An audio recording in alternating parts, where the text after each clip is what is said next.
உலகத்திலேயே 2 லட்சம் பேர் ஒன்று கூடி ஒரு திருமணம் நடந்தது என்றால் அது அம்மையார் ஜெயலலிதாவின் வளர்ப்பு மகனான வி.என். சுதாகரின் திருமணம் தான். அந்த திருமணம் கின்னஸ் வேர்ல்ட் ரெக்கார்ட் புத்தகத்தில் இடம் பிடித்தது. காரணம், அதற்கு முன்பு இந்த உலகம் அப்படி ஒரு திருமணத்தை பார்க்கவில்லை. அம்மையார் ஜெயலலிதா தனது நெருங்கிய தோழியான சசிகலா அவர்களின் அக்கா மகனான வி.என். சுதாகரனை தத்தெடுத்த சமயம் அது. தனது வளர்ப்பு மகன் வி.என். சுதாகருக்கும் சிவாஜி கணேசனின் பேத்தி சத்யலட்சுமிக்கும் திருமணம் நடத்தி வைத்தார் ஜெயலலிதா.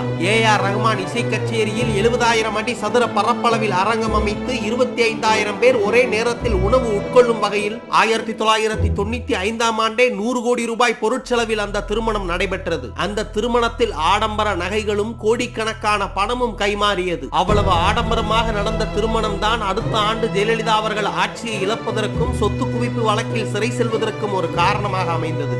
என் வாழ்நாளில் நான் செய்த மிகப்பெரிய தவறு என்றால் அந்த திருமணத்தை நடத்தி வைத்ததுதான் என்று அம்மையார் ஜெயலலிதாவை ஒரு பேட்டியில் குறிப்பிட்டிருந்தார்.